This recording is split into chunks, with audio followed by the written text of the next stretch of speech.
You know, I'm always asked the question, why do you still deal with religion even though you've left it? What is it hurting? But when you're online and because of your lack of belief in someone else's religion, myth, whatever you want to call it, results in them calling you stupid, an idiot, a dumbass, you're in pain, you're angry, oh, your life is horrible, then you start wondering, what is the problem with it? Look at these people's view because I don't believe what they're believing. And the problem is, and you want me to believe something, not even know it, because you don't know it. Because if you knew it, you wouldn't believe. If you had facts, you wouldn't need faith. Facts don't need faith. Bottom line. And then they say, so what's the problem? What does it hurt for them to believe in it? Well, what's the problem with a 25-year-old man thinking Santa Claus is bringing him presents on Christmas, writing letters to the North Pole, really thinking Santa Claus is going to bring him an Xbox and an iPad and a Samsung Galaxy S8? What's the problem with that? What's the problem with a 30-year-old putting teeth under his pillow hoping he gets $1 from the Tooth Fairy? You know, it gets to a point they can't separate fantasy from reality. And with all the video games, we really need to be able to separate fantasy from reality. You know? Reality is stuff that's really happening. Things that you got to tell me is happening, but there's no evidence of it. That's fantasy. What's the difference in religion and imaginary friend? You can't show me either one of them. You could tell me, oh, well, no, God is here. And I can tell you Stanley is here. You can tell me God did this for me, and I can tell you Stanley did this for me. How can you separate your God from my imaginary friend? Really?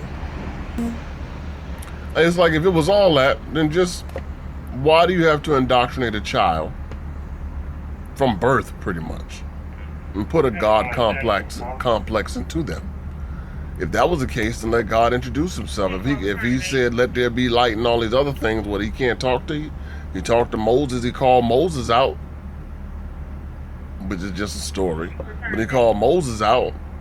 Well, let him keep doing that. If he doesn't change, then his method hasn't changed. Why are you interfering in that? It's like I asked somebody this. You know, we have the church world where you do all of the churchy things, because somewhere in your brain, you know, this is like kind of fantasy. Because, you know, you're not in Walmart doing the Holy Ghost dance, you know, up the frozen aisle and falling all out and all of this stuff. And, you know, you do those things in church. I mean, we had one of my kids' friends, she would come to the band concerts and be rolling all over the floor, praying in the seats. And even though we was in church, you know, it was like, come on, lady, this looks crazy. You rolling all over the floor, praying while the kids are having a band concert. This is ridiculous. Come on. You know, just church stuff. We separate church stuff from real stuff. Like I asked someone this is real world stuff. You feel something going on in your body, so you go to the doctor. The doctors run tests. They don't go in a room and pray and come back and say, God told us this is the problem. No, they run tests. And the doctor comes and tells you what you have. And you're like, oh, okay. And you ask the doctor, well, how did I get it? And the doctor says, the devil did it. Okay, well, what is my treatment? God is a healer. So just check back with me in 6 months with your testimony of how God healed you. Talk to you later. Would that be acceptable? Would you accept that? But see, we can say that in church and it's cool. But if your doctor said that, you're going to be like, no, doc, I need some real answers.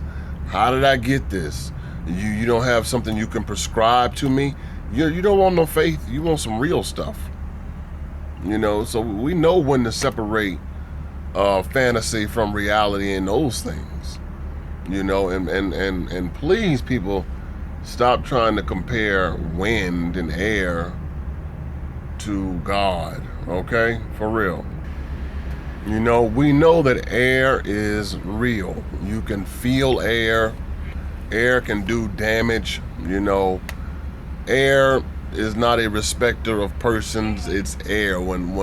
If a tornado comes through, the tornado tears up everybody's house. The tornado will flip and blow anybody. It doesn't matter what you believe and what you don't believe. The tornado is going to treat everybody the same. But if you got to say, well, you got to open your heart up, then that's not a system now, and this is something you making up. So the wind is not a respecter of persons, but your God talks to you but won't talk to me. He won't talk to him, but he'll talk to her. That's not a system. So please stop comparing air to God. Also, for believers, stop thinking non-believers are just miserable because they don't believe what you believe. Stop thinking they're angry. Stop thinking their life is the worst because they don't believe what you believe. That's far from the truth, because if that was the truth, then they'd go back to believing it. But to be honest with you, it's really better without all that pressure. When you're sitting under this pressure of everybody wondering what's going to send you to hell and what's not, and that's pretty much why most of y'all anyway, you scared of hell. You were taught hell and fire, all that mess as a child, and that's still in your brains today. You're just scared to leave because you're scared of hell.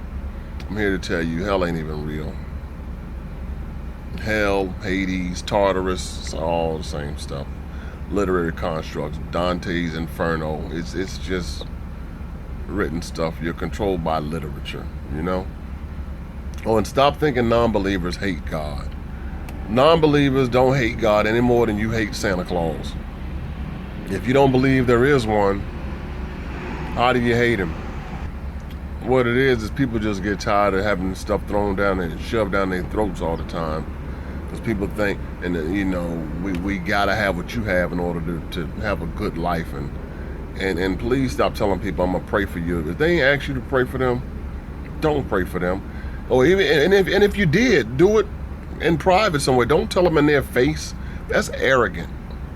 They have told you, I don't want your prayer, but I'm gonna pray for you anyway. That is arrogant.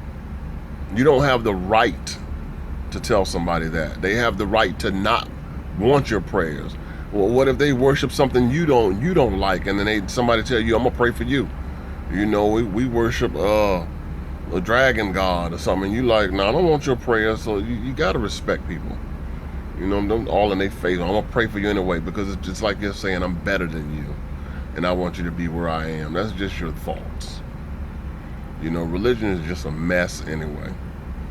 It's just mind control, fairy tales.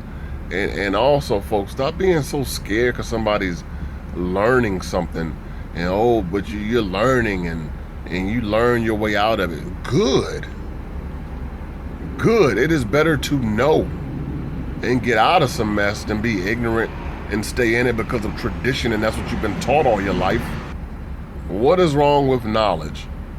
And if you're doing something wrong, what's wrong with finding out it's wrong and then doing what's right? Just because everybody's doing it doesn't make it right. A lot of people can do wrong, so let's lighten up. Just a few things I'm putting out here. And don't get it twisted, man. It's a whole community of folks out here that don't believe all this stuff, and there's nothing wrong with them. They're happy people, enjoy life, they enjoy talking to the same type of people. So I don't want over 9 minutes right now. I'm going to go ahead and end this. I'll holler back. Peace.